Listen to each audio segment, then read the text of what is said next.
ಅಣ್ಣಂದಿರಾಗಿರುವಂತಹ ಶ್ರೀ ಸುಬ್ಬಣ್ಣಾಚಾರ್ಯರು ಅವರಿಗೆ ಮಾಲಾರ್ಪಣೆಯನ್ನು ಮಾಡಿ ನಮಸ್ಕಾರ ಪೂರ್ವಕವಾಗಿ ಸ್ವಾಗತವನ್ನು ಮಾಡ್ತಾ ಇದ್ದಾರೆ.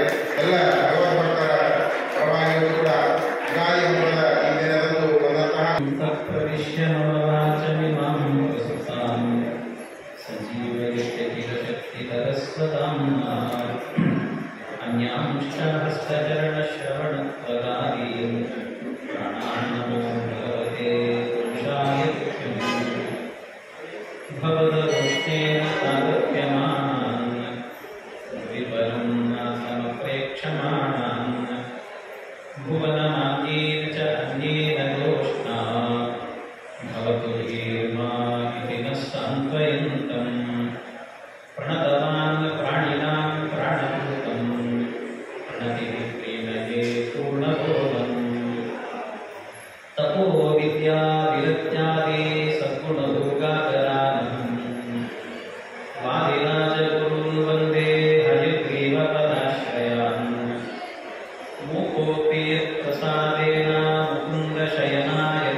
ಭಗವಂತನ ಕಾರುಣ್ಯ ಅನ್ನುವ ವಿಷಯದ ಬಗ್ಗೆ ಮಾತನಾಡಬೇಕು ಅಂತ ಹೇಳಿದ್ದಾರೆ.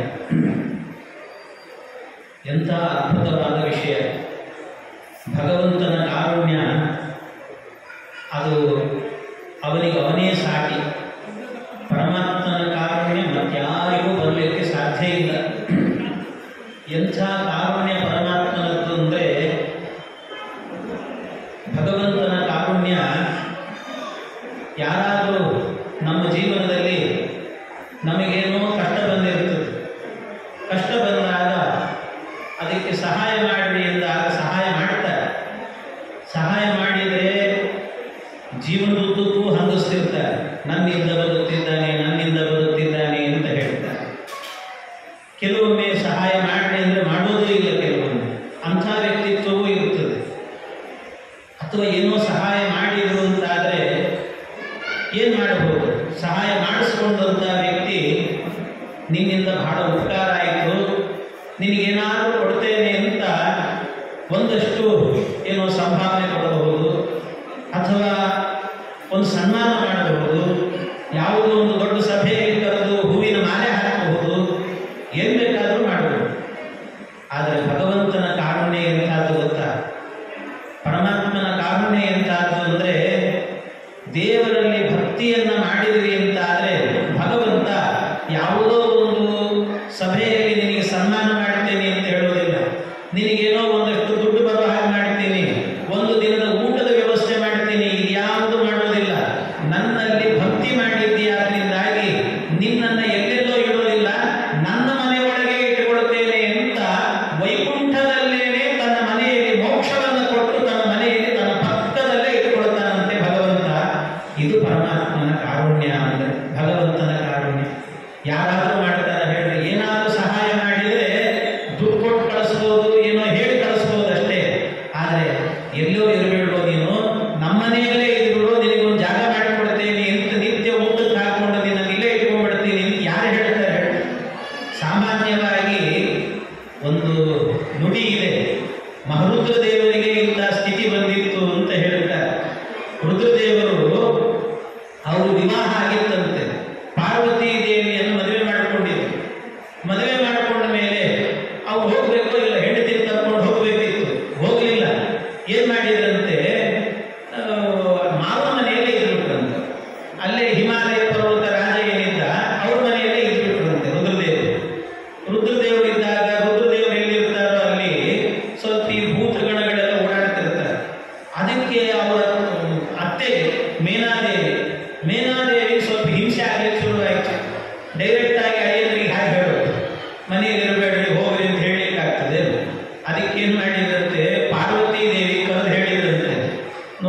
ಮದುವೆ ಆಯಿತು, ಎಷ್ಟು ದಿವಸದಿಂದ ಇಲ್ಲೇ ನಮ್ಮ ಮನೆಯಲ್ಲಿ ಇದ್ದೀರಿ, ನಿನ್ನ ಗಂಡ ಏನು ಕೆಲಸ ಇಲ್ಲ ದೋಸಿಲ್ಲ, ಸುಮ್ಮನೆ ಮನೆಯಲ್ಲಿ ಉಳ್ಕೊಂಡು ತಿನ್ಕೊಂಡು ಕೂತ್ಬಿಟ್ಟಿದ್ದಾನೆ, ನಿಮ್ದೇನು ಒಂದು ಮನೆ ಮಾಡ್ಕೊಂಡು ಹೋಗ್ಲಿಕ್ಕೆ ಆಗಲ್ವ ನಿಮಗೆ ಅಂತ ಕೇಳಿದ್ರು. ಯಾವಾಗ ಹೋಗ್ತೀರಿ ಅನ್ನೋ ಹಾಗೆ ಮಾತಾಡ. ಹೆಂಡತಿಗೆ ಬಹಳ ಬೇಜಾರಾಯಿತು ಪಾರ್ವತಿ ದೇವಿಯವರಿಗೆ.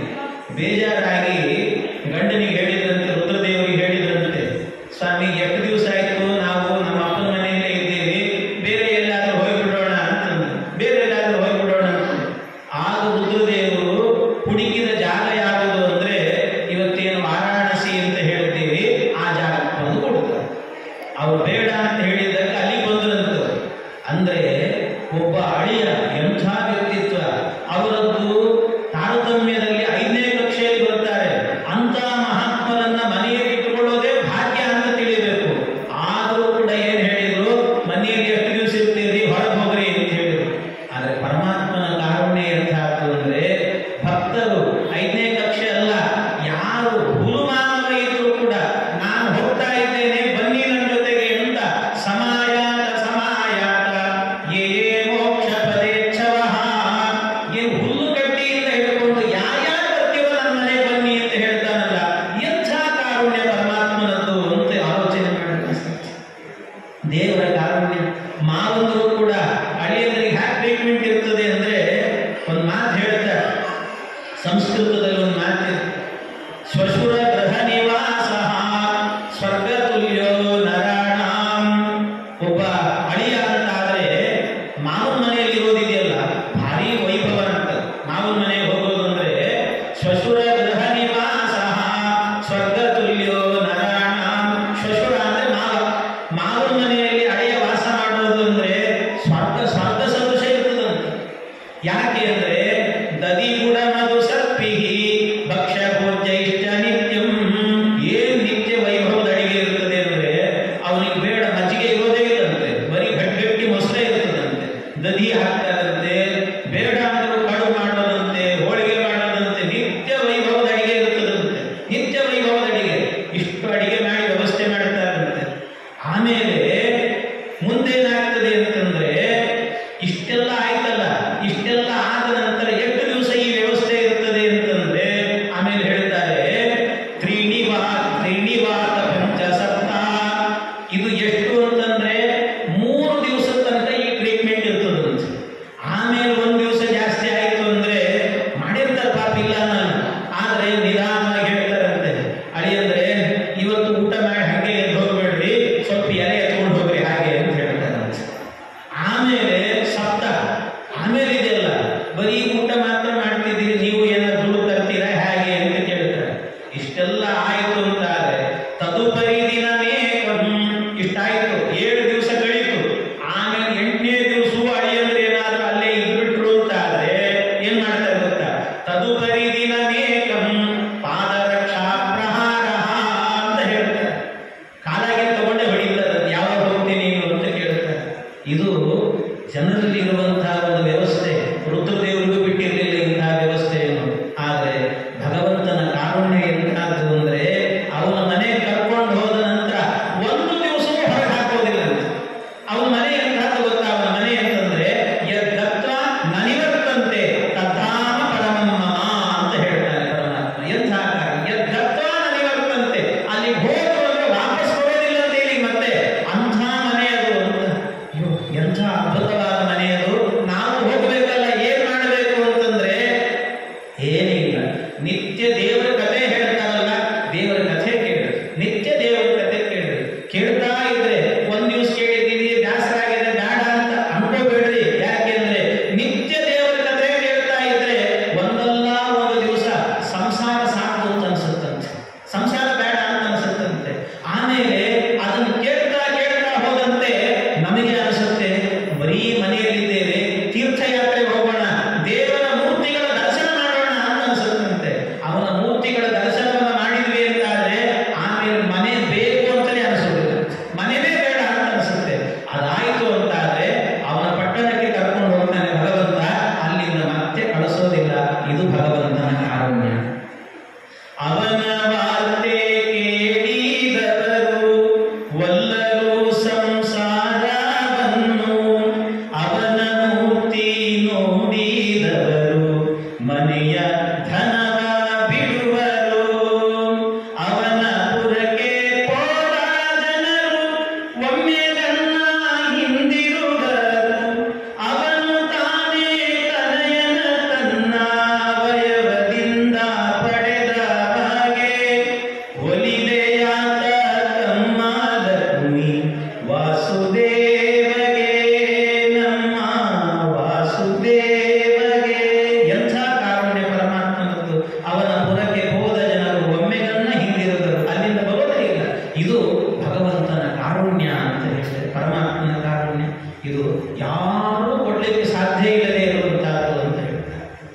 ದೇವರ ಕಾರುಣ್ಯ.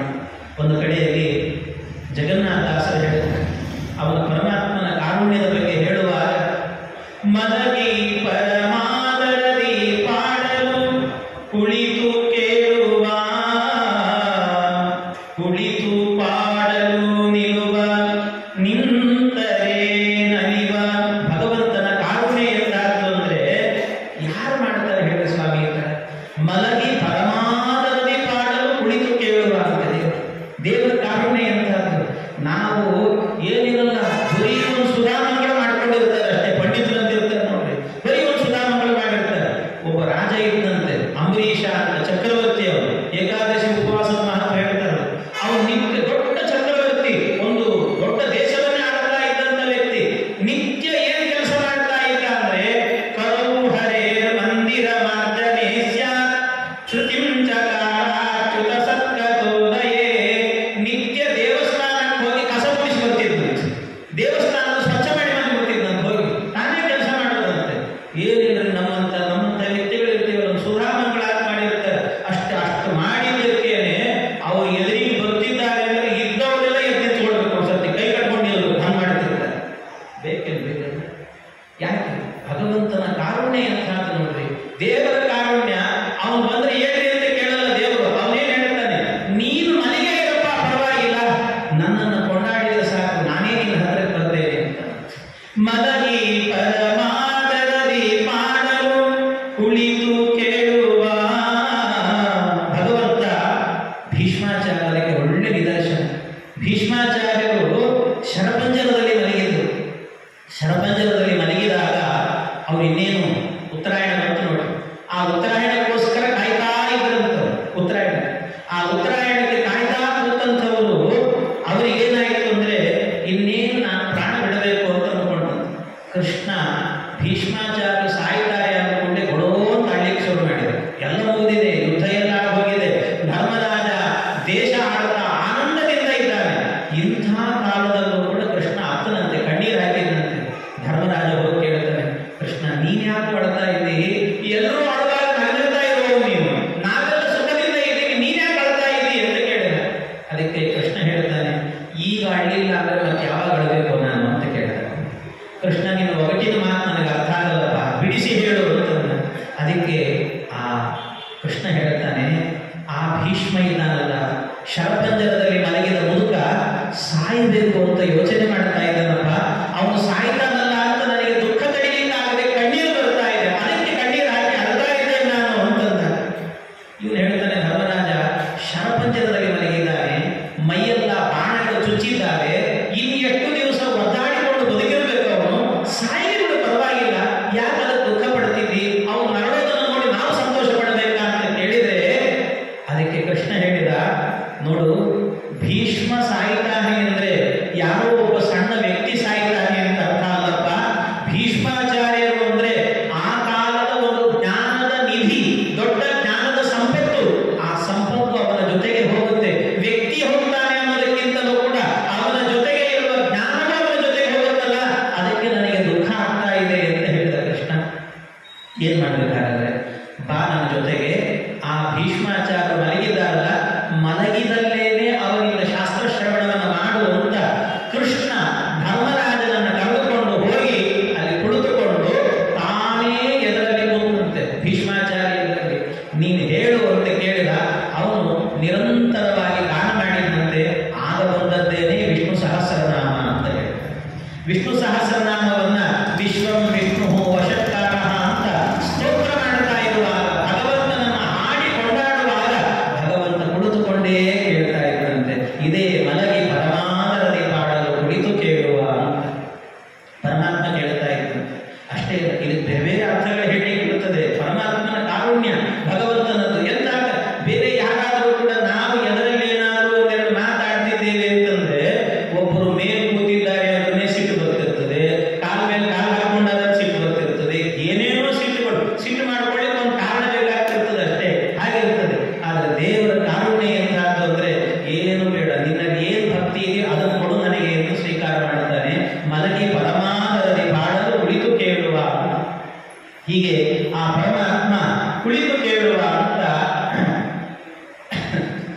ಅದನ್ನ ಪರಮಾತ್ಮ ಇದನ್ನ ವಿಶೇಷವಾಗಿ ಆ ದೇವರು ತೋರಿಸಿಕೊಡ್ತಾನೆ. ಇದು ಅವನ ಕಾರುಣ್ಯ ಅಂತ ಹೇಳಿ, ಪರಮಾತ್ಮನ ಕಾರುಣ್ಯ ಇದು.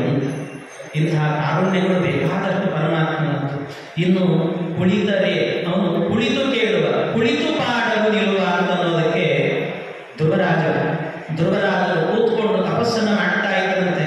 ಅಂತರಂಗದಲ್ಲೇ ಭಗವಂತನನ್ನ ಕಾಣ್ತಾ ಇದ್ರು ಧ್ರುವರಾಜರು. ಕಾಣ್ತಾ ಕೂತಿರುವಾಗ ಭಗವಂತ ತಾನೇ ಇದರಲ್ಲಿ ಪ್ರತ್ಯಕ್ಷನಾದ. ಕಣ್ಣೇ ಬಿಡಲಿಲ್ಲ ಇವರು ಧ್ರುವರಾಜರು. ಕಣ್ಣೇ ಬಿಡದಿರುವಾಗ ಎಲ್ಲ ಇವರು ಕಣ್ಣು ಬಿಡಿಸ್ಬೇಕಲ್ಲ ಅಂತ ಒಳಗೆ ಕಾಣುವ ರೂಪವನ್ನ ಮಾಯ ಮಾಡಿದ ಭಗವಂತ. ಅವನು ಕಣ್ಣು ತೆರೆದು ನೋಡ್ತಾನೆ, ಒಳಗಿದ್ದ ಮೂರ್ತಿ ಹೊರಗೆ ಕಾಣ್ತಾ ಇದ್ದಂತೆ. ಆನಂದ ತಡಿಲಿಕ್ಕಾಗಲಿಲ್ಲ. ಗದ್ಗದಿತವಾದ ಸ್ವರ, ಬಾಯಲ್ಲಿ ಮಾತು ಬರಲಿಲ್ಲ. ಪರಮಾತ್ಮ ಮಾತು ನಾನೇ ಕೊಡ್ತೇನೆ ಅಂತ ಶಂಕರಿಂದ ಕಪೋಲ ಸ್ಪರ್ಶ ಮಾಡಿದ.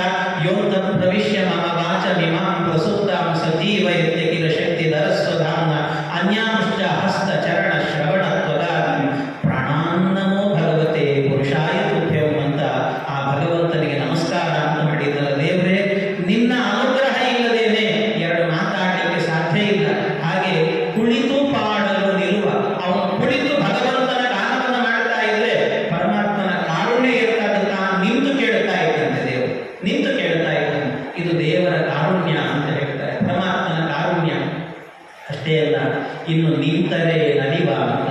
ನಿಂತರೆ ನಲಿವ ಎಂಥ ಕಾರುಣ್ಯ! ನಾವು ನಿಂತು ದೇವರನ್ನ ಕೊಂಡಾಡಿದ್ವಿ ಅಂದ್ರೆ ಪರಮಾತ್ಮ ನಲಿದು ಬರ್ತಾನಂತೆ. ಅದಕ್ಕೆ ನಿದರ್ಶನ ಯಾರು ಅಂದ್ರೆ, ಕೊನೇ ಕಾಲದ ತನಕಲ್ಲೂ ಕೂಡ ಶಿಕ್ಷೆಯನ್ನು ಕೊಟ್ಟು ಕೊಟ್ಟು ಕೊಟ್ಟು ಹಿಂಸೆ ಮಾಡಿದಂತೆ ಪ್ರಹ್ಲಾದರಾಜನಿಗೆ. ಎಷ್ಟು ಹಿಂಸೆ ಮಾಡಿದ್ದಾರೆ ಅಂದ್ರೆ, ಕೊನೆ ಗಳಿಗೆಯಲ್ಲಿ ಎಷ್ಟು ಮಾಡಿದ ಅಂದ್ರೆ, ಏನು ಮಾಡಿದ್ರು ಸಾಯ್ತಾ ಇಲ್ಲ ಈ ಪ್ರಹ್ಲಾದ. ಏನು ಮಾಡಿದ್ರು ಸಾಯಲಿಲ್ಲ ಅಲ್ಲ ಅಂತ ಕೊನೆಗೆ ಒಂದು ಕೆಲಸ ಮಾಡೋಣ ಅಂತ ಪ್ರಹ್ಲಾದರಾಜರನ್ನ ಒಂದು ಪೆಟ್ಟಿಗೆಯಲ್ಲಿ ಬಂಧನ ಮಾಡಿದ್ರು. ಒಂದು ಪೆಟ್ಟಿಗೆ ಒಳಗೆ ಹಾಕಿದ್ರು. ಆ ಪೆಟ್ಟಿಗೆಯನ್ನ ಇನ್ನೊಂದು ಪೆಟ್ಟಿಗೆಗೆ ಹಾಕಿದ್ರು. ಆ ಪೆಟ್ಟಿಗೆ ಇನ್ನೊಂದು ಪೆಟ್ಟಿಗೆ, ಹಿಂಗೆ ಒಂದರೊಳಗೊಂದು ಮಾಡಿ ಒಂದು 20 ಪೆಟ್ಟಿಗೆ ತಯಾರು ಮಾಡಿದ್ರು. ಅಷ್ಟೂ ತಯಾರು ಮಾಡಿ ಆ ಪೆಟ್ಟಿಗೆಯನ್ನ ತೆಗೆದುಕೊಂಡು ಹೋಗಿ ಸಮುದ್ರದ ಮಧ್ಯದಲ್ಲಿ ಹಾಕಿದ್ರು. ಸಮುದ್ರದ ಮಧ್ಯದಲ್ಲಿ ಅಷ್ಟೆಲ್ಲ ಆಗಿ ಮತ್ತೆ ಪ್ರಹ್ಲಾದ ಹೊರಗೆ ಬರ್ತಾನೋ ಏನು ಅಂತ ದೊಡ್ಡ ದೊಡ್ಡ ಪರ್ವತಾಕಾರದ ಕಲ್ಲುಗಳನ್ನೆಲ್ಲವನ್ನು ಕೂಡ ಅದರ ಮೇಲೆ ಹಾಕಿದಂತೆ. ಅವನು ಹೊರಗೆ ಬರಲಿಕ್ಕಾಗಿರಬಾರದು ಅನ್ನೋಷ್ಟು ವ್ಯವಸ್ಥೆ ಮಾಡಿದ. ಇಷ್ಟೆಲ್ಲ ವ್ಯವಸ್ಥೆ ಮಾಡಿದ್ರು ಕೂಡ ಒಳಗಿದ್ದ ಪ್ರಹ್ಲಾದರಾಜರಿದ್ರಲ್ವಾ, ಒಳಗೇ ಇದ್ರಂತೆ. ಒಳಗೇ ಇದ್ದಂತ ಪ್ರಹ್ಲಾದರಾಜರು ಒಳಗೆ ಬಿಸಿಲಾಡ್ತಿದ್ದಾರೆ, ಒದ್ದಾಡ್ತಿದ್ದಾರಂತೆ, ವಿಲಿ ಅಂತ ಒದ್ದಾಡ್ತಿದ್ದಾರೆ. ಯಾಕೆ ಒದ್ದಾಡ್ತಿದ್ದಾರೆ ಪ್ರಹ್ಲಾದರಾಜರು? ಏನು ಉಸಿರು ಕಟ್ತಾ ಇದೆ, ಉಸಿರು ನಿಂತು ಹೋಗುತ್ತೆ, ಪ್ರಾಣ ಉಳಿಸ್ಕೊಳ್ಬೇಕು ಅಂತ ಒದ್ದಾಡ್ತಿದ್ದಾರ ಅಂದ್ರೆ ಅಲ್ಲ ಅಂದ್ರೆ. ಮತ್ತೆ ಯಾಕೆ ಒದ್ದಾಡಿದ್ರು ಅಂದ್ರೆ, ಪ್ರಹ್ಲಾದರಾಜರಿಗೆ ಅನ್ನಿಸ್ತಂತೆ ಆ ಕಾಲದಲ್ಲಿ ಸಂಧ್ಯಾ ಕಾಲ ಬಂದಿದೆ, ಸಂಧ್ಯಾ ವಂದನೆ ಮಾಡಬೇಕು ಅಂತ ಅನಿಸ್ತಂತೆ. ಎಂತ ಮಹಾತ್ಮ! ಅಲ್ಲೂ ಕೂಡ ಸಂಧ್ಯಾ ವಂದನೆ ಮಾಡಬೇಕು ಅಂತ ಅನಿಸ್ತು. ಆಗ್ತಾ ಇಲ್ಲ ಮಾಡ್ಲಿಕ್ಕೆ. ಎರಡು ಕೈಗಳನ್ನು ಹೀಗೆ ಹಿಡಿದಿದ್ರು, ಹಾಗೇ ಜೋಡಿಸಿಕೊಂಡು ಮಂತ್ರವನ್ನ ಹೇಳಿದ್ರಂತೆ. ಯಾಂ ಸದಾ ಸರ್ವಭೂತಾನಿ ಸ್ಥಾವರಾಣಿ ಚರಾಣಿ ಚ ಸಾಯಂ ಪ್ರಾತರ್ ನಮಸ್ಯಂತಿ ಸಾಮಾ ಸಂಧ್ಯಾಭಿರಕ್ಷತು. ಆ ಪರಮಾತ್ಮನನ್ನ ಸಂಧ್ಯಾಭಿವಂದನೆ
ಸಾಯೋ ಕಾಲದಲ್ಲೂ ಕೂಡ ನನ್ನ ನಾಮಸ್ಮರಣೆ ಮಾಡ್ತಾ ಇದೆಯಲ್ಲೋ ಇಲ್ಲಿಗೆ ಬಿಡೋದಿಲ್ಲ ನಿನ್ನ, ನಾನೇ ನಿನ್ನ ರಕ್ಷಣೆ ಮಾಡುತ್ತೇನೆ ಅಂತ ಭಗವಂತ ಹೋಗಿ ಅವರನ್ನು ಎತ್ತಿಕೊಂಡು ಕರುಣಾಮಯಿಯಾಗಿ ಬಂದು ಆ ಹಿರಣ್ಯಕಶಿಪುವಿನ ಮನೆ ಎದುರಲ್ಲಿ ನಿಲ್ಲಿಸಿದರೆ ಭಗವಂತ ಇವನು ಹೇಳಿದಂತೆ ಪ್ರಹ್ಲಾದ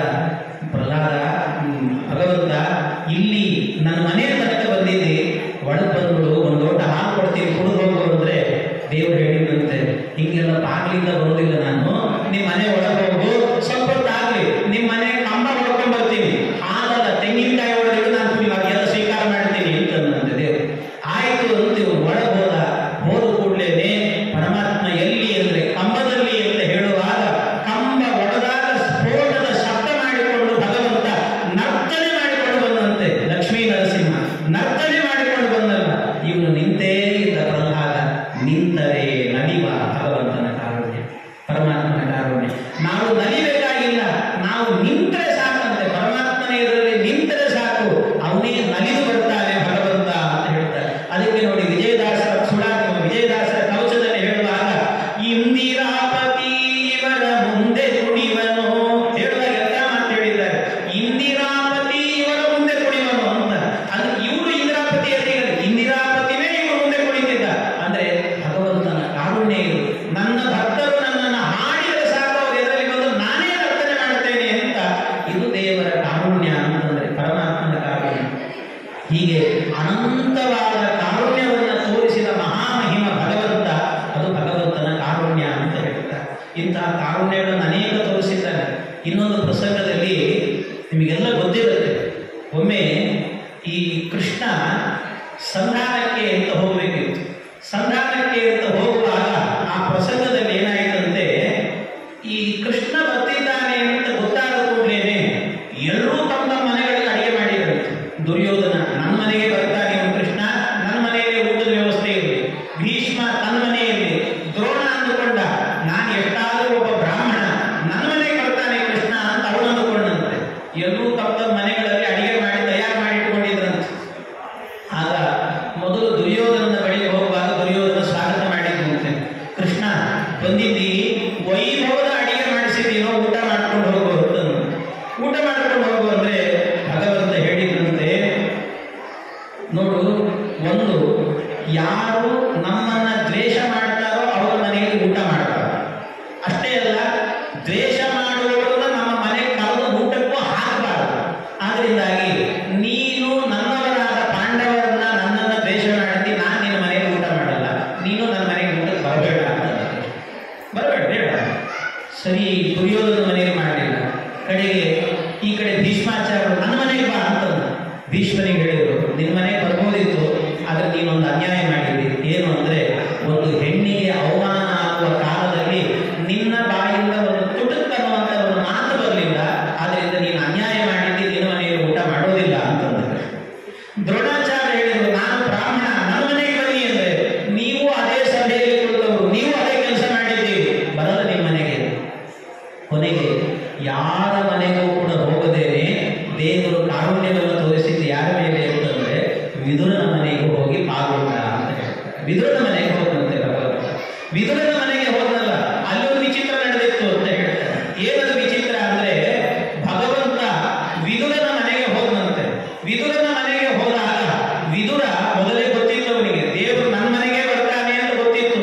ಅದಕ್ಕೆ ಮನೆಯಲ್ಲಿ ದೇವರು ಬಂದಾಗ ಏನಾದ್ರು ಕೊಡ್ಲಿಕ್ಕೆ ಬೇಕಲ್ಲ, ಒಂದಷ್ಟು ಸಣ್ಣ ಸಣ್ಣದು ಪುಟ್ಟದಾಗಿರುವಂತ ಏಲಕ್ಕಿ ಬಾಳೆಹಣ್ಣು ತಗೊಂಡ್ಬರೋಣ ಅಂತ ಮಾರ್ಕೆಟಿಗೆ ಹೋಗಿದ್ದಂತೆ ವಿದುರ ಮಾರ್ಕೆಟಿಗೆ ಹೋಗಿದ್ದಂತೆ. ವಿದುರ ಮಾರ್ಕೆಟಿಗೆ ಹೋದಾಗ ಮನೆಯಲ್ಲಿ ವಿದುರದ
ಹೆಂಡತಿ ಏನು ಕೊಡಬೇಕು ಗೊತ್ತಾಗ್ತಿಲ್ಲ, ಬಾಳೆಹಣ್ಣೆ ತಂದಂತೆ.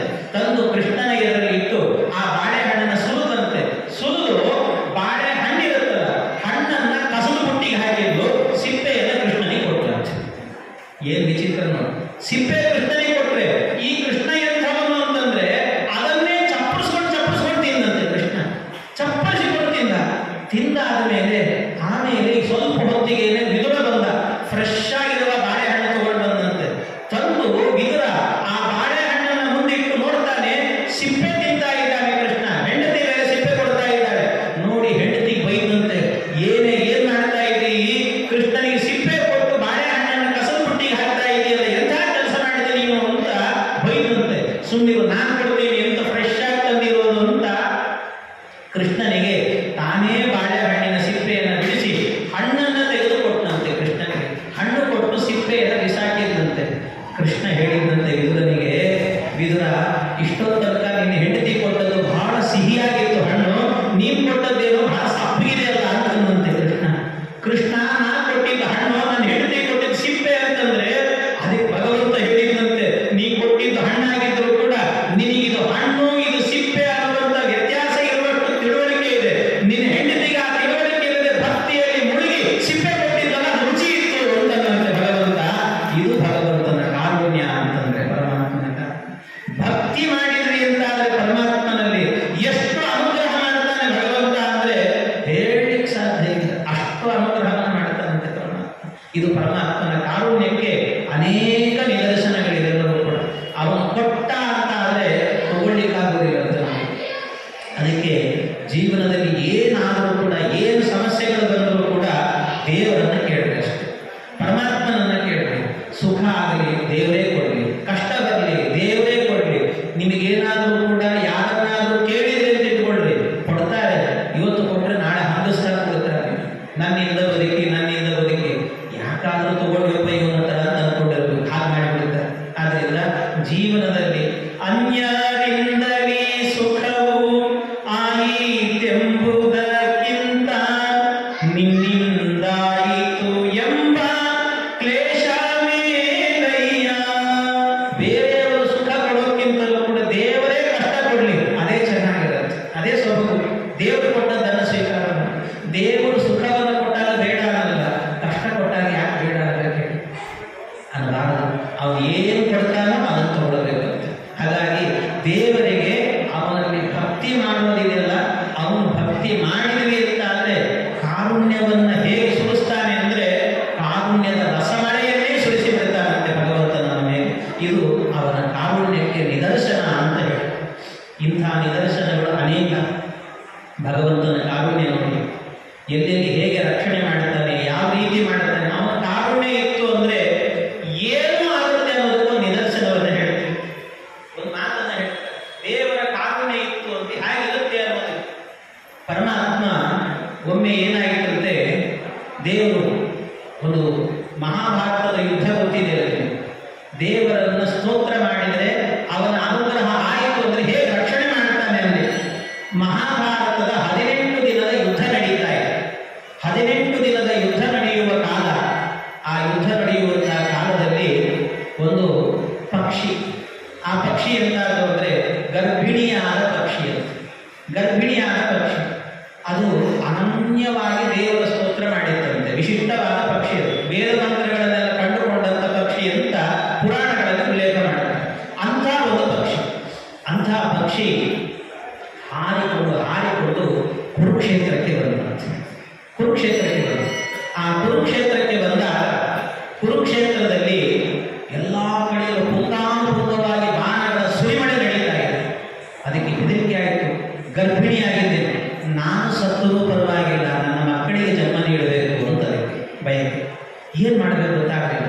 ಬಂತು ಬರ್ತಾ ಭಗವಂತನ ರಥ ಇತ್ತು. ಆ ರಥದ ಕೆಳಗೆ ಹೋಗಿ ಕೂತ್ಕೊಳ್ಳುತ್ತೆ. ಆ ರಥದ ಕೆಳಗೆ ಹೋಗಿ ಕೂತ್ಕೊಂಡಾಗ ಕೃಷ್ಣನನ್ನ ಎದುರಿಗೆ ನೋಡಿದ್ದು. ಕೃಷ್ಣನನ್ನು ನೋಡುವಾಗ ಕಣ್ಣಲ್ಲಿ ಆ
ಕುರುಕ್ಷೇತ್ರದಲ್ಲಿ ಒಂದು ಕಡೆಯಿಂದ ಶಬ್ದ ಕೇಳ್ತಾ ಇತ್ತಂತೆ, ಚುಚಿ ಕುಚಿ ಚುಚಿ ಕುಚಿ ಅಂತ ಶಬ್ದ ಕೇಳ್ತಿತ್ತು. ಏನಿದು ಶಬ್ದ ಅಂತ ಆ ಕಡೆ ಈ ಕಡೆ ನೋಡಿದ್ರು. ಸರಿಯಾಗಿ ಗಂಟೆ ಹತ್ತಿರಕ್ಕೆ ಬಂದ್ರು. ನೋಡ್ತಾರೆ ಒಳಗಿಂದ ಶಬ್ದ ಬರ್ತಿದೆ. ಶಿಷ್ಯಂದ್ರಿಗೆಲ್ಲ ಹೇಳಿ ಗಂಟೆಯನ್ನ ಮೇಲಕ್ಕೆ ಎಬ್ಬಿಸ್ತಾರೆ. 4 ಪಕ್ಷಿಗಳು ಕೂಡ ಮೊಟ್ಟೆಯನ್ನು ಹೊಡೆದುಕೊಂಡು ಬಂದಿದ್ದು, ಆ ರೆಕ್ಕೆಗಳು ಬಂದಿದ್ದು, ಆಗಸವನ್ನು ನೋಡಿದ್ವು, ರೆಕ್ಕೆ ಬಡದು ಒಮ್ಮೆ ಮೇಲೆ ಹಾರಿದು. ಭಗವಂತನ ಕಾರುಣ್ಯ ಇತ್ತು ಅಂದ್ರೆ ಏನೂ ನಡೆಯುತ್ತೆ ಅನ್ನೋದಕ್ಕೆ ಇದೊಂದು ದೊಡ್ಡ ನಿದರ್ಶನ ಅಂತ ಹೇಳ್ತಾರೆ. ಇದು ಪರಮಾತ್ಮನ ಕಾರುಣ್ಯ ಅಂತ, ಭಗವಂತನ ಕಾರುಣ್ಯ. ಇಂತಹ ಕಾರುಣ್ಯವನ್ನು ತೋರಿಸಿದ ಪರಮಾತ್ಮ ಎಂಥಿಂಥ ಕಾರುಣ್ಯ ಅಂದ್ರೆ ನಿಮಗೆ ಶಾಸ್ತ್ರದಲ್ಲಿ ನೋಡಿದ್ರೆ ಎಲ್ಲಾ ಕಡೆಯಲ್ಲೂ ಅವನ ಕಾರುಣ್ಯವೇ ಕಾಣಿಸುತ್ತೆ. ಇದೆಲ್ಲ ಕುರುಕ್ಷೇತ್ರದ ಕಥೆ ಇದೆಯಲ್ಲ, ಕುರುಕ್ಷೇತ್ರ ಇದೆಯಲ್ಲ, ಅದು ಏನು ಅಂದ್ರೆ ಅದು ಭಗವಂತನ ಕಾರುಣ್ಯ.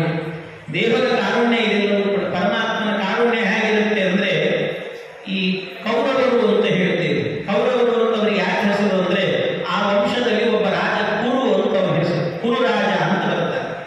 ನಿಜವಾಗ್ಲೂ ಕೂಡ ಕುರುರಾಜನ ಕಾಲದಲ್ಲಿ ಅವರ ಆಸ್ಥಾನ ಯಾವುದು ಅಂದ್ರೆ, ಇವತ್ತೇನು ಮೊನ್ನೆ ಕುಂಭಮೇಳ ನಡೆಯುತ್ತಲ್ಲ, ಪ್ರಯಾಗರಾಜ ಅಂತ ಹೇಳ್ತೀವಲ್ಲ, ಅದು ಅವರ ಸಿಂಹ ಆಸ್ಥಾನ ಆಗಿರ್ತವೆ ಆ ಕಾಲದಲ್ಲಿ, ಕುರುರಾಜನ ಕಾಲದಲ್ಲಿ. ಒಮ್ಮೆ ಏನಾಯಿತಂದ್ರೆ, ಈ ಕುರುರಾಜನ ಕಾಲದಲ್ಲಿ ಕುರುರಾಜನಿಗೆ ತುಂಬಾ ದುಃಖ ಆಯಿತು. ಇದ್ದಕ್ಕಿದ್ದಾಗಿ ಇಡೀ ದೇಶದಲ್ಲೇನೆ ಕ್ಷಾಮ ಬಂತು. ಕ್ಷಾಮ ಎಲ್ಲ ಕಡೆಯಲ್ಲಿ ಕ್ಷಾಮ ಹಾಕೊಂಡು, ಅಂದ್ರೆ ಬೆಳೆ ಇಲ್ಲ, ಉಣ್ಲಿಕ್ಕೆ ತಿನ್ಲಿಕ್ಕೆ ಏನೂ ಇಲ್ಲದಂತ ಒಂದು ಸ್ಥಿತಿ ಬಂತು ಅಂತ. ಎಲ್ಲ ಕಡೆಯಲ್ಲೂ ಕೂಡ ಕ್ಷಾಮ ಬಂದಿದೆ. ಕ್ಷಾಮ ಬಂದಾಗ ಏನಾದರೂ ಮಾಡಿ ನಾನು ಮತ್ತೆ ಬೆಳೆಯನ್ನು ಬೆಳಿಬೇಕು ಅಂತ ಸರಿಯಾಗಿ ಒಂದು ಜಾಗಕ್ಕೆ ಬಂದಂತೆ ಈ ಕುರುರಾಜ ಬಂದು ಏನ್ ಮಾಡಿದ, ಬರುವಾಗ ಏನ್ ಮಾಡಿದಂತೆ, ಒಂದು ಕೋಣ ಹಿಡ್ಕೊಂಡು ಬಂದಿದ್ದಂತೆ, ಬಂಗಾರದ ನೇಗಿಲನ್ನು ಮಾಡಿಸಿದ್ದಂತೆ. ಬಂಗಾರದ ನೇಗಿಲನ್ನು ಮಾಡಿಸಿ ಕೋಣವನ್ನು ಹಿಡ್ಕೊಂಡು ಬಂದು, ಅದರಿಂದಾಗಿ ನಾನು ಭೂಮಿಯನ್ನು ಉಳಬೇಕು ಅಂತ ಬಂದಿದ್ದಂತೆ. ಭೂಮಿ ಉಳುತ್ತಾ ಇದ್ದಂತೆ. ಅದು ಬಂಗಾರದ ನೇಗಿಲು ಅಂತ ಮಾಡ್ಕೊಂಡಿದ್ದ. ಜೊತೆಗೆ ಕೋಣ ತಂದಿದ್ದಲ್ಲ. ಕೋಣ ಯಾವುದು ಅಂತಂದ್ರೆ ಅದು ಯಮದೇವರ ವಾಹನ.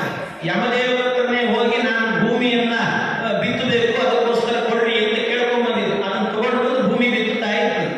ಬಿತ್ತಬೇಕಾದ್ರೆ ಅದನ್ನು ಚೆನ್ನಾಗಿ ಅಗಿತಾ ಇದ್ದಲ್ಲ, ಅದು ಭೂಮಿ ಹಸನಾಗಿ ಮಾಡಬೇಕಾದ್ರೆ ದೇವರೇ ಪ್ರತ್ಯಕ್ಷನಾದಂತೆ ಕುರುರಾಜನಿಗೆ. ದೇವರು ಪ್ರತ್ಯಕ್ಷನಾಗಿ ಕೇಳಿದಂತೆ, ಕುರು ಏನ್ ಮಾಡ್ತಿದೆಯೋ, ಬಂಗಾರದ ನೇಗಿಲು ಕೋಣ ಬೇರೆ ತಂದಿದ್ದಿ, ಏನಪ್ಪ ಇದೆಲ್ಲ ಅಂತ ಕೇಳಿದ.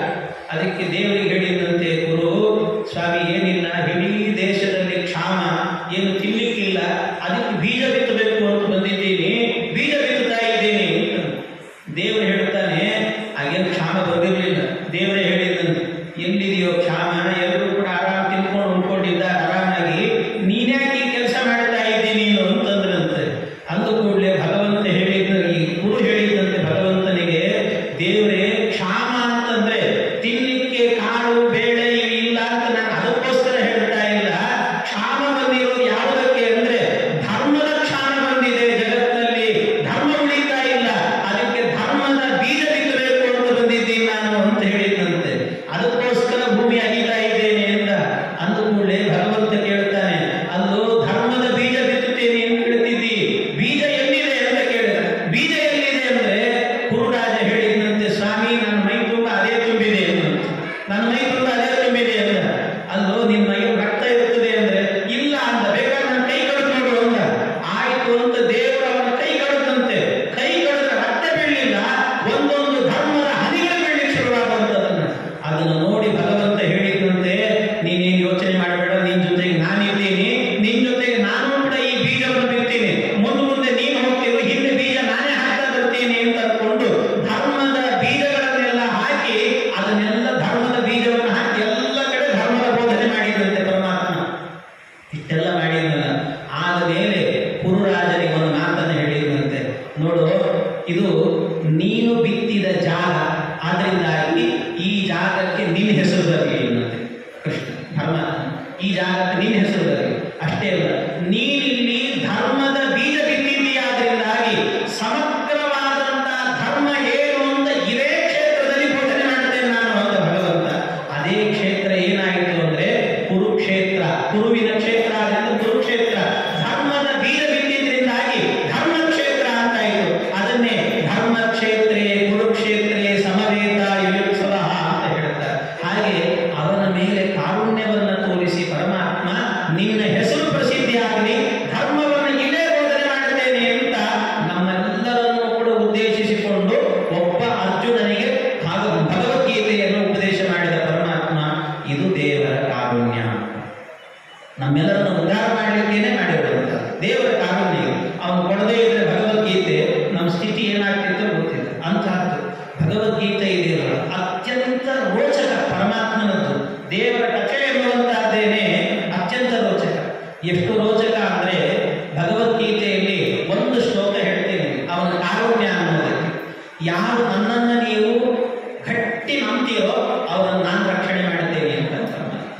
ಅನನ್ಯಾಶ್ಚಿಂತಯಂತೋ ಮಾಂ ಯೇ ಜನಾ ಪರ್ಯುಪಾಸತೆ ತೇಷಾಂ ನಿತ್ಯಾಭಿಯುಕ್ತಾನಾಂ ಯೋಗಕ್ಷೇಮಂ ವಹಾಮ್ಯಹಂ ಅಂತ ಒಂದು ಶ್ಲೋಕ. ಈ ಶ್ಲೋಕ ಪುರಾಣದಲ್ಲಿ ಒಂದು ಇದರ ಕಥೆ ಇದೆ. ನಾನು ಪುರಾಣದ ಕಥೆ ಹೇಳಲ್ಲ, ಇತ್ತೀಚೆಗೆ ನಡೆದಂಥ ಒಂದು ಘಟನೆಯನ್ನು ಒಂದು ಕಥೆಯಾಗಿ ಹೇಳ್ತೇನೆ. ಏನು ಅಂದರೆ, ಒಂದು ತುಂಬ ಹಿಂದೆ 1948ನೇ ಇಸ್ವಿ ಅಂತ ಹೇಳಿದ್ರೆ, 48-49 ಆಸ್ಪಾಸ್ ಅಂತ ಆ ಕಾಲದಲ್ಲಿ ಜರ್ಮನ್ ದೇಶದಿಂದ ನಮ್ಮ ದೇಶಕ್ಕೆ ಒಂದು ಫ್ಲೈಟ್ ಬರ್ತದೆ. ಒಂದು ಫ್ಲೈಟ್, ಅದರಲ್ಲೇನೆ ಸುಭಾಷ್ ಚಂದ್ರ ಬೋಸ್ ಅವರು ಇದ್ರು ಅಂತ ಒಂದು ಐತಿಹ್ಯ. ಎಷ್ಟು ಮಟ್ಟಿಗೆ ಸತ್ಯ ಗೊತ್ತಿಲ್ಲ. ಅದನ್ನ ಒಬ್ಬ ಮಿಲಿಟರಿ ಅವರು, ಸುಬ್ರಹ್ಮಣ್ಯ ಶರ್ಮಾ ಅಂತ ಅವ್ರ ಹೆಸರು, ಅವರು ತಮ್ಮ ಪುಸ್ತಕದಲ್ಲಿ ಬರೆದಿದ್ದಾರೆ, ಈ ವಿಷಯವನ್ನು ಬರೆದಿದ್ದಾರೆ. ನಾನು ಯಾಕೆ ಹೇಳ್ತಿದ್ದೀನಿ ಅಂದರೆ, ಆ ಪ್ರಸಂಗಕ್ಕೆ ತಕ್ಕಂತೆ ಇದೆ ಅನ್ನೋ ದೃಷ್ಟಿಯಿಂದ ಹೇಳ್ತಿದ್ದೀನಿ. ಏನಾಯಿತು ಅಂದರೆ, ಅವರು ಮಿಲಿಟರಿಯಲ್ಲಿದ್ದರು. ಆ ಫ್ಲೈಟ್ ಏನಾಯಿತು, ಆಕ್ಸಿಡೆಂಟ್ ಆಯಿತು. ಆಕ್ಸಿಡೆಂಟ್ ಆದಮೇಲೆ ಅದು ಏನಾಗಿದೆ ನೋಡಬೇಕು ಅಂತ ಮಿಲಿಟರಿ ಆಗಿ ಇವರನ್ನೇ ಕಳಿಸ್ಕೊಟ್ಟಿದ್ದಾರೆ. ಇವರನ್ನು ಕಳಿಸಿಕೊಟ್ರೆ ಹೋಗಿ ನೋಡ್ತಾರೆ, ಇಡೀ ಫ್ಲೈಟ್ ಸುಟ್ಟು ಕರಕಲಾಗಿ ಹೋಗಿದೆ, ಏನೂ ಇಲ್ಲ, ಏನೂ ಉಳಿದಿಲ್ಲ, ಎಲ್ಲ ಮುಗಿದೋಗಿದೆ ಕಥೆ. ಸರಿ, ಏನೂ ಇಲ್ಲ, ಎಲ್ಲ ಪರಿಶೀಲನೆ ಮಾಡಿದ್ರು, ಮುಗೀತು, ಏನಿಲ್ಲ ಅಂತ ಅನ್ಕೊಂಡು ವಾಪಸ್ ಬರ್ತಾರೆ. ವಾಪಸ್ ಬರೋ ಹೊತ್ತಿಗೆ ಎಲ್ಲಿಂದ ದೂರದಿಂದ ಒಂದು ಧ್ವನಿ ಕೇಳಿಸ್ತಂತೆ. ಏನೋ ಧ್ವನಿ ಕೇಳ್ತಾ ಇದ್ದೀರ ಅಂತ ಕಿವಿಗೊಟ್ಟು ಕೇಳಿದ್ರಂತೆ. ಕೇಳಿದರೆ ಯಾವುದೋ ಒಂದು ಮಗು ಅಳ್ತಾ ಇರುವ ಧ್ವನಿ ಕೇಳ್ತಾ ಇದೆ, ಒಂದು ಸಣ್ಣ ಕಂದಮ್ಮ ಅಳ್ತಾ ಇರುವ ಧ್ವನಿ ಕೇಳ್ತಾ ಇದೆ. ಏನು ಅಂತ ಆಶ್ಚರ್ಯ, ಎಲ್ಲಿಂದ ಧ್ವನಿ ಬಂತೋ ಅಲ್ಲಿಗೆ ನಡ್ಕೊಂಡು ಹೋದಂತೆ. ನಡ್ಕೊಂಡು ಹೋಗ್ತಾ ಇರುವಾಗ ಎಷ್ಟು ವಿಚಿತ್ರ ಅಂದರೆ, ಆ ಮಗುವಿಗೆ ಒಳ್ಳೆ ಬಟ್ಟೆ ಹಾಕಿದ್ದಾರೆ. ಆ ಬಟ್ಟೆ ಹಾಕಿರುವಂತಹದ್ದು ಮಗು, ಅದು ಫ್ಲೈಟಲ್ಲೇ ಇದ್ದ ಮಗು, ಅದು ಕೆಳಗೆ ಬಿದ್ದಿದೆ. ಇದ್ದವರೆಲ್ಲ ಸತ್ತಿದ್ದಾರೆ, ಆದರೆ ಮಗು ಮಾತ್ರ ಒಂದು ಹುಲ್ಲಿನ ತಪ್ಪಲಿನ ಮೇಲೆ ಬಿದ್ದಿದೆ, ಅಲ್ಲೇ ಇದೆ. ಅದಕ್ಕೇನಾಗಿಲ್ಲ, ಮೈ ಮೇಲೆ ಒಂದು ಸಣ್ಣ ಸ್ಕ್ರಾಚ್ ಇಲ್ಲ, ಅಳ್ತಾ ಕೂತಿದೆ ಅಂತ. ಅಳ್ತಾ ಕೂತಿದೆ, ಏನಪ್ಪ ಇದು ಅಂತ ಅಳ್ತಾ ಮಲಗಿದೆ ಅಲ್ಲ. ನೋಡಿದ್ರು, ಹತ್ತಿರಕ್ಕೆ ಹೋದ್ರಂತೆ. ಹತ್ತಿರಕ್ಕೆ ಹೋಗಿ ನೋಡ್ತಾರೆ. ನೋಡುವಾಗ ಆ ಮಗುವಿನ ಎದೆಯ ಮೇಲೆ ಒಂದು ಸಣ್ಣ ಲಾಕೆಟ್ ಪುಸ್ತಕ ಬಿದ್ದಿತ್ತಂತೆ. ಸಣ್ಣ ಲಾಕೆಟ್ ಪುಸ್ತಕ. ಆ ಲಾಕೆಟ್ ಪುಸ್ತಕ ಬಿದ್ದಿದೆ, ಬಿಡೋದು ಸುಮ್ಮನೆ ಇಲ್ಲ, ಯಾವುದೋ ಒಂದು ಪುಟ ತೆಗೆದುಕೊಂಡು ಬಿದ್ದಿದೆ ಅಂತೆ. ಆ ಪುಟ ತೆಗೆದುಕೊಂಡು ಬಿದ್ದಿರುವಂತಹ ಪುಸ್ತಕವನ್ನು ಹೋಗಿ ಹತ್ತಿರಕ್ಕೆ ಹೋಗಿ ತೆಗೆದುಕೊಂಡ್ರಂತೆ. ಕೈ ತೆಗೆದುಕೊಂಡು ನೋಡ್ತಾರೆ, ಆ ಪುಸ್ತಕದ ಮೇಲೆ ಬರೆದಿತ್ತು ಭಗವದ್ಗೀತಾ. ಯಾವುದೋ ಒಂದು ಪುಟ ತೆಗೆದಿದೆಯಲ್ಲ, ಏನಿದು ಅಂತ ತೆಗೆದು ನೋಡಿದಂತೆ ಅಲ್ಲೊಂದು ಶ್ಲೋಕ ಬರೆದಿತ್ತು, ಅನನ್ಯಾಶ್ಚಿಂತಯಂತೋ ಮಾಂ ಯೇ ಜನಾ ಪರ್ಯುಪಾಸತೆ ತೇಷಾಂ ನಿತ್ಯಾಭಿಯುಕ್ತಾನಾಂ ಯೋಗಕ್ಷೇಮಂ ವಹಾಮ್ಯಹಂ. ಯಾವ ಜನ್ಮದಲ್ಲಿ ಭಗವಂತನನ್ನ ಅನನ್ಯವಾಗಿ ಚಿಂತನೆ ಮಾಡಿರುತ್ತೋ ಗೊತ್ತಿಲ್ಲ, ಈ ಜನ್ಮದಲ್ಲಿ ಅವನ ಕಾರುಣ್ಯದ ರಸವನ್ನು ಹರಿಸಿ ಅದರ ಯೋಗಕ್ಷೇಮವನ್ನು ನೋಡಿಕೊಂಡು ಬಿಟ್ಟ ಪರಮಾತ್ಮ ಅಂತ ಹೇಳ್ತಾರೆ. ದೇವರನ್ನು ನಂಬಿದರೆ ಅವನ ಕಾರುಣ್ಯ ಹೇಗಿರುತ್ತೆ ಅನ್ನೋದು ನಾವು ಸ್ವೀಕಾರ ಮಾಡಲಿಕ್ಕೂ ಸಾಧ್ಯ ಇಲ್ಲ. ಅವನ ಕಾರುಣ್ಯ ಅಂತ ಹೇಳ್ತಾರೆ. ಅಂಥ ಅದ್ಭುತವಾದಂಥ ಕಾರುಣ್ಯ ಪರಮಾತ್ಮನದ್ದು ಅಂತ.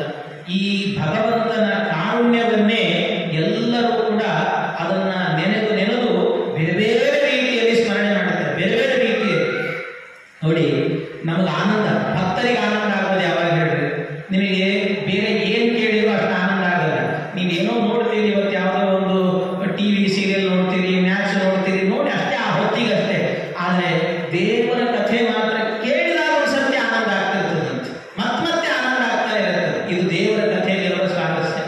ಆ ಕಥೆಯಲ್ಲಿರುವ ಸ್ವಾರಸ್ಯ ಅಷ್ಟೇ ಅಲ್ಲ, ಮನುಷ್ಯರು ಕೂಡ, ಜ್ಞಾನಿಗಳಾದವರು ಕೂಡ ಹೇಗೆ ಅಂದರೆ ಸುಮ್ಮನೆ ಅಲ್ಲ, ಭಗವಂತನನ್ನ ಅವನು ಮಾಡುವ ಲೀಲೆಗಳನ್ನ ಬಗೆ ಬಗೆಯಿಂದ ನೋಡಿ ಆನಂದವನ್ನು ಪಡ್ತಾರಂತೆ. ಪರಮಾತ್ಮನ ಲೀಲೆಗಳನ್ನ ಒಂದೇ ಅಲ್ಲ, ಅದು ಏನಂತಾರೆ, ಲಕ್ಷ್ಮೀದೇವಿ ಹೇಳ್ತಾರೆ. ಲಕ್ಷ್ಮೀದೇವಿ ಹೇಳುವಾಗ ಬಗೆ ಬಗೆಯ ನೂತನವ ಕಾಣುತ್ತ ಅಂತ ಹೇಳ್ತಾರಲ್ಲ,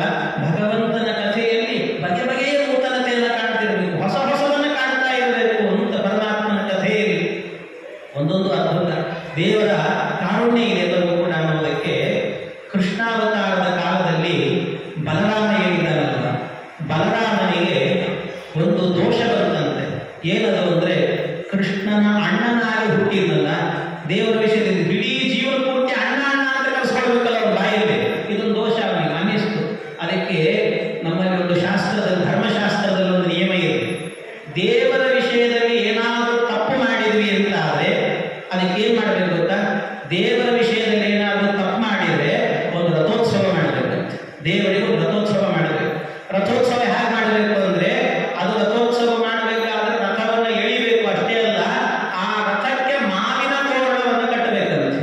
ಮಾವಿನ ತೋರಣವನ್ನು ಕಟ್ಟಿ ರಥವನ್ನು ಎಳೆದ್ರೆ ದೋಷ ಪರಿಹಾರ ಆಗ್ತದೆ ಅಂತ ಒಂದು ಧರ್ಮಶಾಸ್ತ್ರ ಹೇಳುತ್ತದೆ. ಅದಕ್ಕೆ ಬಲರಾಮ ಏನು ಮಾಡಿದ ಗೊತ್ತಾ? ನಿನ್ಗೆ ಅನುಗ್ರಹ ಮಾಡ್ತೀನಿ ಅಂತ ಪರಮಾತ್ಮ, ಅವನು ಮಾಡಿದ್ದೇನೋ ಮಾಡಿದ್ರು ಕೂಡ ಅವನಿಗೆ ಅನುಗ್ರಹ ಮಾಡಿದ ಕಾರಣ ಇದೆಯಲ್ಲ ಪರಮಾತ್ಮನದು. ಇವನೇನು ಮಾಡಿದ ಅಂದರೆ, ಕೃಷ್ಣ ಅವತಾರ ಮಾಡಿದ ಕೂಡಲೇ ವಸುದೇವ ಅವನ ತಲೆ ಮೇಲೆ ಹೊತ್ಕೊಂಡು ಹೋಗ್ತಾ ಇದ್ದಂತೆ. ಹೋಗ್ತಾ ಇರಬೇಕಾದ್ರೆ ಬಲರಾಮ ಅಂದ್ಕೊಂಡಂತೆ, ನಿನ್ನನ್ನು ಅಣ್ಣ ಅಣ್ಣ ಅಂತ ಕರೆಸ್ಕೊಳ್ತೀನಲ್ಲೋ, ದೋಷ ಪರಿಹಾರ ಮಾಡ್ಕೊಂಡ್ಬಿಡ್ತೇನೆ ಅಂತ ಬಂದನಂತೆ. ಬಂದ ಕೂಡಲೇ ವಸುದೇವ ಇದ್ನಲ್ಲ, ಅದೇ ರಥ ಅಂತ ಚಿಂತನೆ ಮಾಡಿಕೊಂಡ. ವಸುದೇವನೇ ರಥ. ಆ ರಥದ ಮೇಲೆ ಭಗವಂತ ಕೂತಿದ್ದಾನೆ. ಮೇಲ್ಗಡೆಯಿಂದ ಛತ್ರಿ ರೂಪದಲ್ಲಿ ಶೇಷನೇ ಬಂದಂತೆ. ಬರುವಾಗ ಶೇಷನಿಗೆ ಎಷ್ಟು ಮುಖಗಳು ಅಂದರೆ 1000 ಮುಖಗಳಿದ್ದಾವೆ. 1000 ಮುಖಗಳಲ್ಲೂ ಕೂಡ ನಾಲಿಗೆಯನ್ನು ಹೊರಗೆ ಹಾಕಿದಂತೆ. ಹಾವುಗಳಿಗೆಲ್ಲ ನಾಲಿಗೆಗಳು ಸೀಳಿರ್ತದೆ, 2 ನಾಲಿಗೆ ಅಂತ ಕಾಣುತ್ತದೆ. ಆ ಎಲ್ಲ ನಾಲಿಗೆಗಳು ಕೂಡ 2000 ಮಾವಿನ ತೋರಣದಂತೆ ಕಾಣಿಸ್ತಂತೆ. ಎಲ್ಲ ತೋರಣಗಳನ್ನು ಮಾಡಿ ರಥೋತ್ಸವ ಮಾಡ್ತಾ ಇದ್ದೇನೆ ಕೃಷ್ಣ, ನನ್ನ ಪಾಪಗಳನ್ನೆಲ್ಲ ಪರಿಹಾರ ಮಾಡುವಂತ. ಕೊನೆಯಲ್ಲಿ ಬಲರಾಮನಿಗೆ ಅನುಗ್ರಹವನ್ನು ಮಾಡಿ ಮತ್ತೆ ತನ್ನ ಶೇಷ ಅಂದ್ರೆ ಅವನನ್ನ ಶೈಲ ರೂಪದಲ್ಲಿ ಇಟ್ಟುಕೊಂಡು ಅನುಗ್ರಹ ಮಾಡಿದಂತೆ ದೇವರು. ಇದು ಭಗವಂತನ ಕಾರುಣ್ಯ. ಇಂತಹ ಕಾರುಣ್ಯಗಳನ್ನು ದಾಸರು ಕೂಡ ದೇವರೇ ನಿನ್ನ ಕಾರುಣ್ಯ ಅಂತ ಅವನು ಸ್ಮರಣೆ ಮಾಡ್ತಾರೆ. ಒಂದು ಪ್ರಸಂಗವನ್ನ ಎಲ್ಲರೂ ಕೂಡ ಬಹಳ ಅಪೇಕ್ಷೆಯಿಂದ ಕೇಳಿದ್ದಾರೆ. ದೇವರ ಕಾರುಣ್ಯದಲ್ಲೇ ಸೇರಿಸಿ ಹೇಳ್ತೇನೆ ಇದನ್ನ. ಏನು ಅಂದರೆ, ಭಗವಂತ ಒಮ್ಮೆ ಯಶೋದೆ ಮಡಿಲಲ್ಲಿ ಮಲಗಿದ್ದಂತೆ. ಯಶೋದೆ ಮಡಿಲಲ್ಲಿ ಮಲಗಿದಾಗ ಎದೆ ಹಾಲನ್ನು ಉಣಿಸ್ತಿದ್ದಂತೆ. ಎದೆ ಹಾಲನ್ನು ಕೊಡುವಾಗ ಯಶೋದೆಗೆ ಅನ್ನಿಸ್ತು, ಒಳಗಡೆಯಲ್ಲಿ ಒಂದು 5 ಲೀಟರ್ ಹಾಲನ್ನು ಒಲೆ ಮೇಲೆ ಇಟ್ಟಿದ್ದಂತೆ. ಒಲೆ ಮೇಲೆ ಇಟ್ಟಿದ್ರೆ ಉಕ್ಕುತ್ತಾ ಇದೆ ಅಂತ ಇಳಿಸ್ಬೇಕು ಅಂತ ಓಡಿ ಹೋದಂತೆ ಒಳಗಡೆ ಓಡಿ ಹೋದು ಕೃಷ್ಣನ ಕೆಳಗಿಟ್ಟು. ಕೃಷ್ಣನಿಗೆ ಸಿಟ್ಟು ಬಂತು. ಎಲ್ಲಾ ಯಶೋದೆ, ನಾನು ನಿನ್ನ ಎದೆ ಹಾಲನ್ನು ಕುಡಿಬೇಕು ಅಂತ ನಿನ್ನ ತೊಡೆ ಮೇಲೆ ಮಲಗಿದ್ರೆ ನನ್ನನ್ನು ಕೆಳಗಿಟ್ಟು 5 ಲೀಟರ್ ಹಾಲು ಉಳಿಸ್ಲಿಕ್ಕೆ ಹೋಗ್ತೀಯಲ್ಲ. ಬ್ರಹ್ಮಾದಿ ದೇವತೆಗಳಿಗೂ ಸಿಗದೇ ಇರುವ ಯೋಗವನ್ನು ನಿನಗೆ ಕೊಟ್ಟಿದ್ದೀನಿ. ಏನು ಸುಕೃತವ ಮಾಡಿದಳು ಯಶೋದೆ, ಗಾನಲೋಲನ ಮುಖವ ಮುದ್ದಿಸುವಳಂತೆ. ಎಂಥ ಸುಕೃತ, ಏನು ಪುಣ್ಯ ನಿನ್ನದ್ದು! ಗಾನಲೋಲ ಭಗವಂತನ ಮುಖವನ್ನ ತೊಡೆ ಮೇಲೆ ಹಾಕೊಂಡು ಮುದ್ದಿಸುವಂತ ಯೋಗ ಬಂದಿದೆಯಲ್ಲ. ಯಾರಿಗೆ ಬರ್ತದೆ ಸ್ವಾಮಿ ಆ ಯೋಗ? ಯಾರಿಗೂ ಸಿಗದೇ ಇರುವಂತ ಯೋಗವನ್ನ ಯಶೋದೆ ಕೊಟ್ರೆ ಹಾಲು ಉಳಿಸ್ಬೇಕು ಅಂತ ಒಳಗೋದಲ್ಲ. ಕೃಷ್ಣನಿಗೆ ಸಿಟ್ಟು ಬಂತು. ಯಶೋದೆ, ನಿನ್ನ ಮನೆಯಲ್ಲಿ 5 ಲೀಟರ್ ಹಾಲು ಉಳಿಸ್ತೀಯಲ್ಲ, ನಿನ್ನ ಮನೆಯಲ್ಲಿ 500 ಲೀಟರ್ ಹಾಲು ಖರ್ಚು ಮಾಡ್ತೀನಿ ಎಂದ ಕೃಷ್ಣ. ಅದಕ್ಕೆ ಮನೆಯಲ್ಲಿ ಈಗ ಒಂದು ದೊಡ್ಡ ಹಾಲು ಇತ್ತಂತೆ. ಆ ಮೂಲೆಯಲ್ಲಿ ಒಂದು 500 ಲೀಟರ್ ಹಾಲು, ಆ ಕಡೆ 500 ಲೀಟರ್ ಮೊಸರು, ಈ ಕಡೆ ತುಪ್ಪ, ಈ ಕಡೆ ಬೆಣ್ಣೆ, ಎಲ್ಲ ಮಡಿಕೆಗಳನ್ನು ತುಂಬಿಟ್ಟಿದ್ರಂತೆ. ಮೂಲೆಗಳನ್ನು ತುಂಬಿಟ್ಟಿದ್ರಂತೆ. ಕೃಷ್ಣ ಒಂದು ದೊಣ್ಣೆ ಹಿಡ್ಕೊಂಡು ಹೋದ. ಎಲ್ಲಾ ಕಡೆಯಲ್ಲೂ ಕೂಡ ಮಡಿಕೆಗಳನ್ನೆಲ್ಲ ಫಟ್ ಫಟ್ ಫಟ್ ಫಟ್ ಫಟ್ ಅಂತ ಹೊಡಿತಾ ಹೋದ. ಒಡೆದು ಇಡೀ ಮನೆಯಲ್ಲಿ ಹಾಲು, ಮೊಸರು, ಬೆಣ್ಣೆ, ತುಪ್ಪ ತೇಲಾಡುವಂತೆ ಮಾಡಿದಂತೆ ಭಗವಂತ. ಅದು ಏನಂದ್ರೆ, ಇಡೀ ಮನೆಯನ್ನೇ ಪಂಚಾಮೃತದ ಸ್ವಿಮ್ಮಿಂಗ್ ಪೂಲ್ ಮಾಡಿಬಿಟ್ಟಿದ್ದಂತೆ ಭಗವಂತ. ಮಾಡಿ ಅದರಲ್ಲೇ ಮುಳುಗಿ ಹೇಳ್ತಿದ್ದ. ಕೃಷ್ಣ ಹೇಳಿದಂತೆ, ನಾನು ಅವತಾರ ಮಾಡಿ ಇಷ್ಟು ದಿವಸ ಆದರೂ ನನಗೆ ಯಾರು ಪಂಚಾಮೃತ ಮಾಡಿಲ್ಲ, ನೀವು ನನಗೆ ನಾನೇ ಮಾಡ್ಕೊಡ್ತೀನಿ ಅಂತ ಕೃಷ್ಣ ತಾನೇ ಮಾಡ್ಕೊಂಡು ಎಲ್ಲ ಮಾಡಿ ಆಯ್ತಲ್ಲ. ಇಷ್ಟೆಲ್ಲ ಯಶೋದೆಗೆ ಒಂದು ಸಮಸ್ಯೆ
ಅದ್ಭುತವಾಗಿದೆ.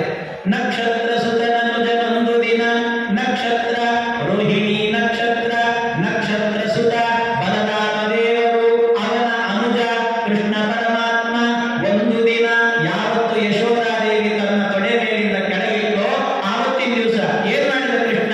ನಕ್ಷತ್ರದೊಳಗಿದ್ದ ಬೆಣ್ಣೆಯನ್ನು, ನಕ್ಷತ್ರ ಅಂದ್ರೆ ಮಹಾನಕ್ಷತ್ರ ಅಂದ್ರೆ ಮಹಾನಕ್ಷತ್ರ ಅಂತ ಮಹಾನಕ್ಷತ್ರ ಅಂದ್ರೆ ದೊಡ್ಡ ದೊಡ್ಡ ಗಡಿಗೆಯಲ್ಲಿದ್ದಂತ ಬೆಣ್ಣೆಯನ್ನ ತನ್ನ ನಕ್ಷತ್ರದಿಂದ, ಹಸ್ತ ನಕ್ಷತ್ರದಿಂದ, ತನ್ನ ಕೈಯಿಂದ ಅಂತ ತನ್ನ ಕೈಯಿಂದ ತನ್ನ ನಕ್ಷತ್ರಕ್ಕೆ ಬಂದಂತೆ ಎಸೆಯುತ್ತಿರಲು, ಚಿತ್ತಾ ನಕ್ಷತ್ರಕ್ಕೆ ಮನಸ್ಸಿಗೆ ಬಂದಂತೆ ಎಳಚಾಡ್ತಾ ಇದ್ದಂತೆ ಎಲ್ಲಾ ಕಡೆಯಲ್ಲೂ ಕೂಡ ಕೃಷ್ಣ ಎಲ್ಲ ಕಡೆಗೆ ಎಳಚಾಡ್ತಾ ಇರಬೇಕಾದ್ರೆ ತನ್ನ ನಕ್ಷತ್ರಕ್ಕೆ ಬಂದಂತೆ ಎಸೆಯುತ್ತಿರಲು ಆ ಸಪ್ಪಳಂ, ಆ ಶಬ್ದ ಯಾರಿಗೆ ಕೇಳಿಸ್ತು?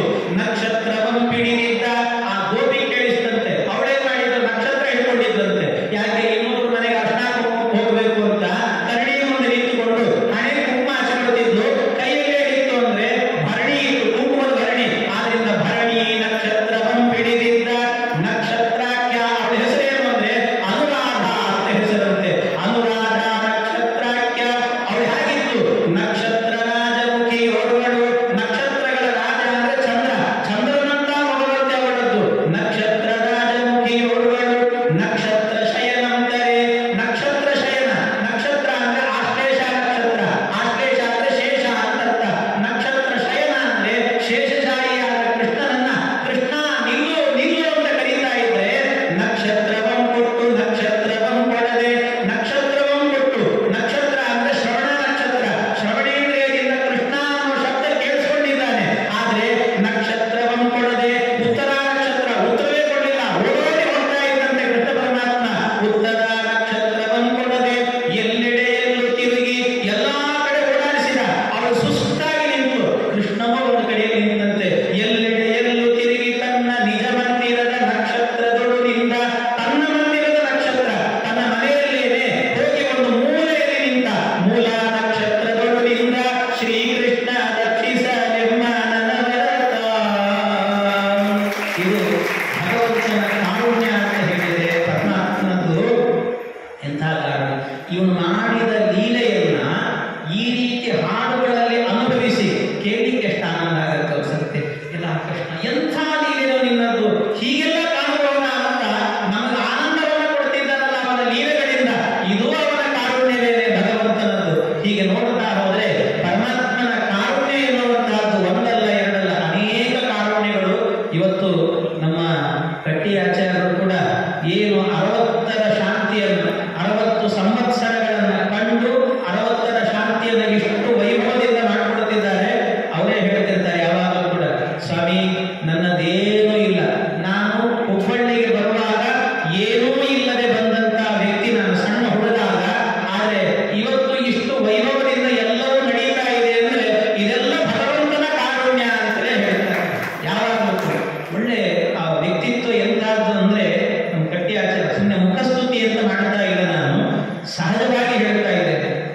ನೀವು ನೋಡ್ರಿ, ಯಾರೇ ಆಗಲಿ ಇವತ್ತು ಹುಬ್ಬಳ್ಳಿಯಲ್ಲಿ ಯಾರಿಗೆ ಏನೇ ಒಂದು ಆಧ್ಯಾತ್ಮಿಕವಾದಂಥ ಒಂದು ಕಾರ್ಯಕ್ರಮವನ್ನು ಮಾಡಬೇಕು ಅಂತ ಆದರೆ ಆ ವ್ಯಕ್ತಿಯ ಬಳಿಯಲ್ಲಿ ಹಣ ಇದೆಯೋ ಇಲ್ವೋ, ಅವ್ರು ಕೊಡ್ತಾರೋ ಇಲ್ವೋ, ಯಾವ ಆಲೋಚನೆನೂ ಮಾಡಲ್ಲ ಸ್ವಾಮಿ, ಯಾವುದನ್ನು ಆಲೋಚನೆ ಮಾಡೋದಿಲ್ಲ. ನನಗೆ ಒಂದೊಂದು ಸರ್ತಿ ಕೆಲವೊಮ್ಮೆ ನಿಂತಾಗ ಸುಮ್ಮನೆ ತಮಾಷೆಗೆ ಮಾತಾಡ್ತಿರ್ತಾರೆ. ಅದು ಅಷ್ಟೇ ರಸಿಕರಿದ್ದಾರೆ ಅವರು ಕಟ್ಟಿಯಾಚಾರ್ಯ. ಅಷ್ಟೇ ಅಂದ್ರೆ ಒಳ್ಳೆ ರಸಿಕತೆಯ ಮಾತುಗಳಿರುತ್ತೆ, ಒಳ್ಳೆ ರೀತಿಯಲ್ಲಿ ಅಧ್ಯಾತ್ಮವನ್ನು ಬಲ್ಲವರು.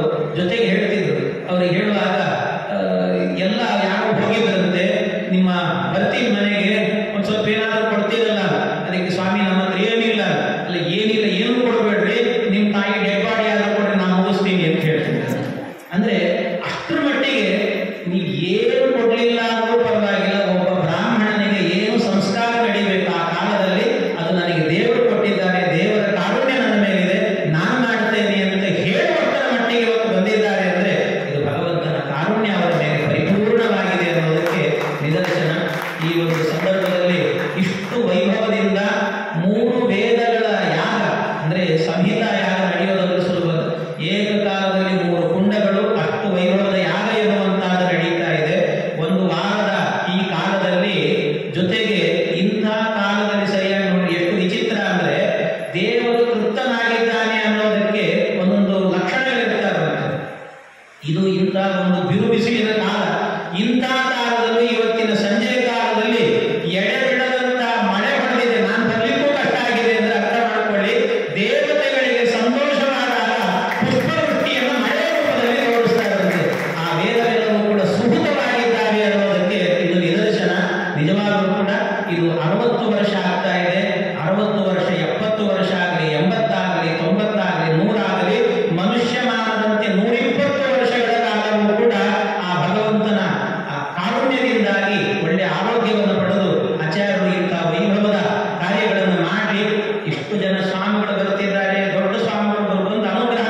ಪೇಜಾವರ ಶ್ರೀ ವಿಶ್ವೇಶತೀರ್ಥ ಶ್ರೀಪಾದಗಳ ಅನುಗ್ರಹ, ಅವರ ಕಾರುಣ್ಯ ತಪ್ಪಿದ್ದಲ್ಲಿ ನನ್ನದು ಅಂತ ಹೇಳ್ತಾ, ಮತ್ತೊಮ್ಮೆ ಇಂಥ ಒಂದು ದಿವ್ಯವಾದಂಥ ವೈಭವದ ಅಧ್ಯಾತ್ಮದ ಕಾರ್ಯ, ಜ್ಞಾನ ಕಾರ್ಯವನ್ನು ನಡೆಸಲಿಕ್ಕೆ ಅಂತಲೇ ಇಂಥ ಒಂದು ಮಠವನ್ನು ಸ್ಥಾಪನೆ ಮಾಡಿಕೊಟ್ಟಂಥ ಪರಮ ಪೂಜ್ಯ ಮಹಾಸ್ವಾಮಿ